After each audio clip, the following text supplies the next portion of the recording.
But in case you're wondering, I do have still my acid here with me. And let me demonstrate. So much fizzing. So it is indeed limestone. It's extremely fine-grained limestone. You can't see any cleavages. So you say, well, calcite has cleavages. Why don't I see the sparkle of cleavages? Because they're way, way, way too small to see it. Which is why I have you use acid first thing. Also, see the very, very thin layers here. This is very much like today's Florida Bay. If you ever go to the Florida Bay, just south of between the Everglades and the Keys, it's an extremely fine-grained limestone mud. And you'll stir it up and the water will get all cloudy and white. And it's formed mainly from algae that have little calcite, little tiny bits of calcite in their cells. And when the algae dies, it releases the calcite, which makes the mud. I've looked in this stuff. I still haven't seen any fossils in it. But at least here you can see what the limestone itself really looks like. Now, the really interesting rock, though, is over on the other side of the road there. You can either climb the fence or go around, whichever way you like. But that's where we're headed, to those rocks right over there. That's bedrock. And it's one of the most interesting rocks in Maryland. Notice there are some yellowish layers in here instead of the gray. And the yellowish layers tend to stand up just a little bit higher than the gray layers. They're both carbonate. But the yellowish layers have some dolomite in them. They're dolomitic. And if you remember, the limestone is very soluble in acid and fizzes beautifully. Dolomite fizzes, but a lot less. It's still soluble, but not as soluble. So here, eroding in acid rain, the dolomite stands up just a little bit. Now, why is it yellowish? Why is the limestone gray and the dolomite is yellowish? Well, if you're iron, yes, exactly. Now, why is the iron in the dolomite and not in the calcite? Dolomite is calcium magnesium carbonate. It has layers of carbonate, calcium, carbonate, magnesium, carbonate, calcium, carbonate, etc., forever. Magnesium is a very, very small atom, comparatively speaking. Calcite's a comparatively large atom. Iron plus 2, is much closer to the size of magnesium. It doesn't really fit comfortably into the calcite. Some of it will go all right. You can have iron-bearing calcite, but it does a lot better in a magnesium site in the structure. So also the iron concentrates in there as iron plus 2, and then when you expose it to air and water, it rusts and gives you the yellowish goethite color. And so that's why the dolomite is slightly yellowish. And that's how I picked it out here. As I walked by, I saw those yellowish layers. I said, oh, now that tells me something else about the place that this was deposited. Do you remember, actually I asked it in one of the versions of the test, how you form dolostone, how you get dolomite in a sedimentary rock. It's not formed directly. Instead, what you have to have is a pre-existing limestone and then a layer of very salty water above it, which is rich in magnesium. And that magnesium, then that magnesium-rich brine reacts with the limestone to make dolomite. It happens in a hot, dry climate. And if you're, for example, at Florida Bay or the Bahamas, and you have, let's say, a 2-month period in which you don't get any rain and the temperature's up in the 90s every day, that water is going to get saltier and saltier as it evaporates, and eventually it's going to start reacting and giving you a layer of dolomite. Then the rainy season comes, the water gets slightly less concentrated in magnesium, a little bit fresher, and you just get the limestone. You don't get the dolomite anymore. So you'll get an alteration of dolomite-rich layers and limestone-rich layers. And that's undoubtedly what we had here. Some people, I had as one of the choices on the quiz, on the test, dolomite shells, accumulation of dolomite shells, which would be a great way to do it, except nobody has yet found any animals or plants that concentrate dolomite shells. I don't know why. Some animals have got more unusual things than that. There's one that concentrates strontium sulfate. So there's no reason why it couldn't, but nobody has found any.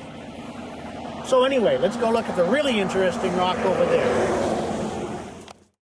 This rock is red sandstone here. It's somewhat arcosic, but of course the sandstone isn't really what you see so much here. It's all these big chunks of rock here. Can you make any guess as to what those chunks of rock are? A hint, you've just seen it. Limestone. This is, it's the Frederick Limestone.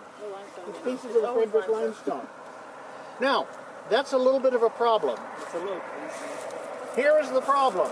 This is a valley that opened up about 200 million years ago in the early time of the early dinosaurs, when the supercontinent Pangaea was beginning to pull apart. This was an area of divergent plate boundary. And in that divergent plate boundary, as it pulled apart, one slice of the Earth's crust started sliding down along a fault, opening up a valley. And as the valley opened up, it filled up with sediment from either side. One side of the valley is right over there, that hill that you see over there. There's a big fault with probably a mile displacement on it. That is, one side dropped down a mile. It's very much like the present-day Owens Valley in California, where the Sierra Nevada rises on one side and the valley sinks down on the other. Okay, still, there's nothing surprising about that. What is the problem? If you look at the rocks over there on the other side of the fault, they are metamorphosed basalt, greenstone. And if that is a cliff of greenstone over there, that's what's going to be supplying most of the material dropping into the valley. It's going to be coming down in streams and boulders, in angular pieces of rock, just getting dumped along the side of the valley. But that's not what we see. There's no greenstone here. It's almost all limestone. If you go a little bit further north along the valley here, you find that it does change a little bit. You find the same sort of conglomerate, except that there it's mostly quartzite pebbles. Still no greenstone, which is what you find on the hillside there. Why is that? What's going on here? Why isn't it full of greenstone? Okay, there's the question. Now, here's the answer. All right, I think it is. This, by the way, is not from any guidebook. This is not from any particular thing that I've read about it. This is just from observation, right here and over there. And the observation that the greenstone is there now tells me that that greenstone at the time that this was deposited wasn't there. When the valley started opening, and this is the bottom of, this is some of the lowermost sediment in the valley. We're close to the bottom of the pile. And when the valley first started, on the other side was Frederick Limestone. It kept moving. Then the Frederick Limestone ended up all eroded away on this side. And then quartzite came in, which is a lower piece of rock, like the quartzite we saw up at the top of Sugarloaf Mountain. And it kept going, and the next rock below that is greenstone. So what we see now is the greenstone over here that was finally lifted up after it had moved a mile. But the rock that we're seeing here is the stuff that came originally from the top of that pile at the top of that mile. And that's all gone now.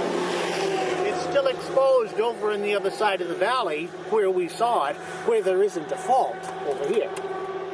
And the limestone is exposed just before you come into the sandstone. Over here, though, you find it in the bottom, showing that it was limestone exposed over there at the time. Now, as I said, this is not in any particular book. This isn't in any article. Or it may be in somebody's article. I don't know all the literature. But you don't need to have the article. You can look at it just from the evidence that you see here in the rocks. You know, when I tell people that geologists read the rocks like a book, this is exactly the sort of thing I'm talking about, where you can work out what's been going on here from the evidence that you see in the road cuts. So do you follow my reasoning? Yes. If you've got any other way to do this, let me know. Because I've given you all the evidence I have for this and the conclusions that I've drawn. If you can come up with a better explanation for why this is limestone and not greenstone, which you've got over there, I'd be delighted to hear it. And then we'll have to decide to see if we can find evidence. But it seems to me fairly obvious that this is the way it was. Okay? That's all I want. This, by the way, is a part of a whole series of valleys that runs all up and down the east side of the United States when the Atlantic first opened up. So what you're seeing here is what's called a rift valley. This particular rift valley started opening up and then stopped. It's a dead rift. It's not faulting anymore. If you go a couple of 100 miles to the east, one of those rift valleys is now the Atlantic Ocean, and it's still getting wider. So that particular divergent plate boundary, you start out with several different places where it's splitting apart. Most of them die off. One of them continues to open. You can find the same thing, by the way, if you go over to the African coast. The rift valleys over there would be the same age and of the same nature, and they've stopped moving too. So this is the opening, records the opening of the Atlantic Ocean. Now, it's the breakup of the supercontinent of Pangaea. We've already seen evidence for the assembly of Pangaea in the folding that we saw further east and the folding that's further west. All of the folding that you see in these mountains, in the Appalachians, is because of the convergent plate boundary that existed here going up to 250 million years ago. At 250 million, the two sides finally collided, and you raised that big, enormous mountain range running along the Washington-Baltimore corridor.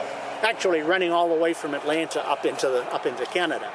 One gigantic mountain range. So it was assembled 250 million years ago, and then a few tens of millions of years later, it started to pull apart again, and we opened up the Atlantic. How would you explain the location then? The location? Yeah, this is like a dead area of limestone. Oh, these are pieces of limestone that broke off the cliff over there, except that the limestone is all gone over there because it's now a mile high in the air, and all of that rock is so gone. How did this get here then? Oh, it washed off. It washed off the cliff. Oh, okay. And piled up at the bottom. It's called a fanglomerate.